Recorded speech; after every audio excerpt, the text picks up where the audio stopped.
Welcome back, everyone. In the Carter File tonight, well, the images are brutal.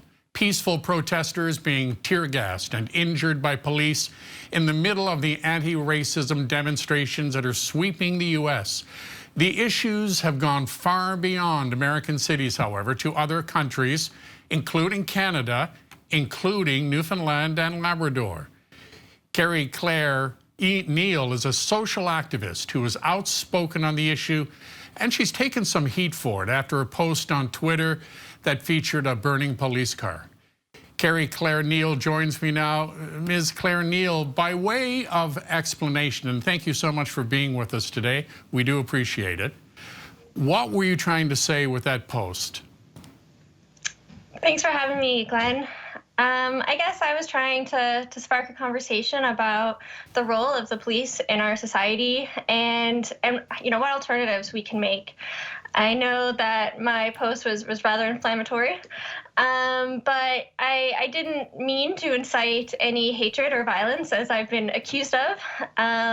I thought that the image really demonstrated the anger that people very justifiably feel towards a police system that is violent towards marginalized people in our communities.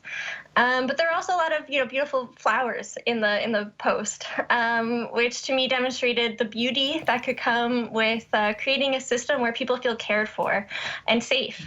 Because while rich, powerful men like Mark Lane might feel protected by our police, definitely low-income women like me don't. If I was raped tonight, it's quite possible the police wouldn't believe me. If I was battered or abused by my partner, the police often just call that a domestic dispute and don't do anything.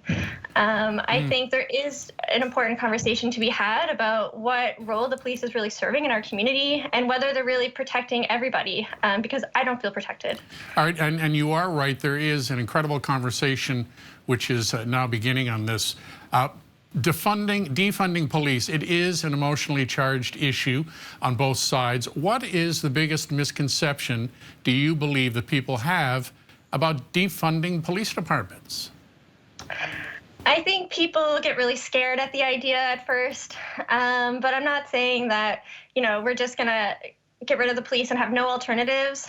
I think it's important to create systems where people feel cared for, and we have people that are trained to respond to crises. The police are really reactionary to crime, but I think we can get to the root causes of it, of poverty, of trauma.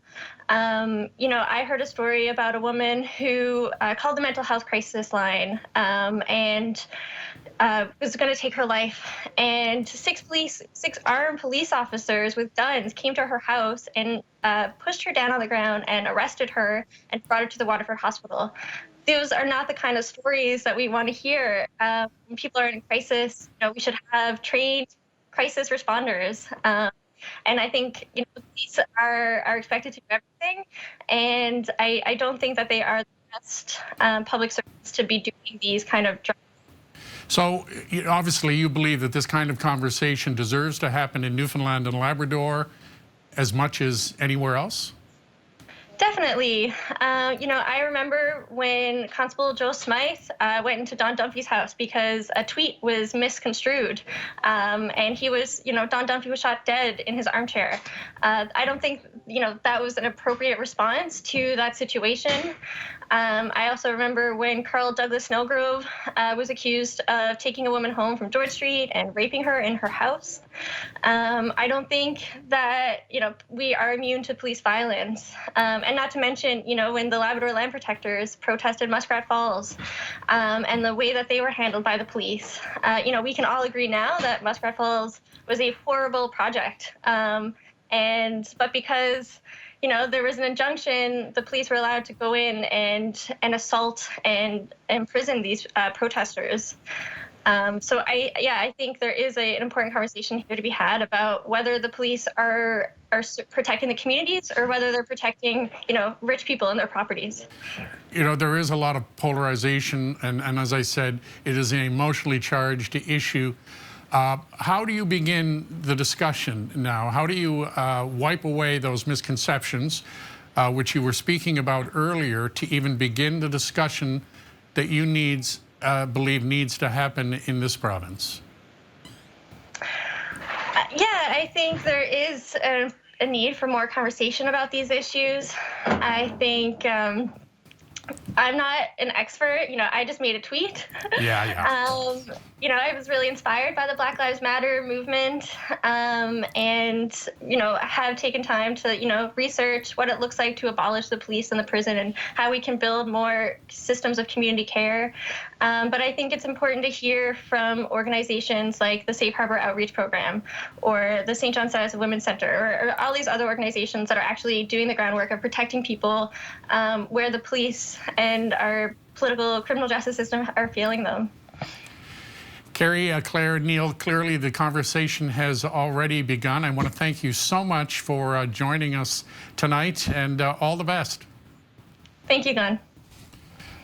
Well, the Royal Newfoundland Constabulary reached out to NTV today to remind people to call 911 in an emergency, and for issues involving partner violence, contact the Partner Violence Unit at the RNC, and information on how to do that is on the Constabulary's website.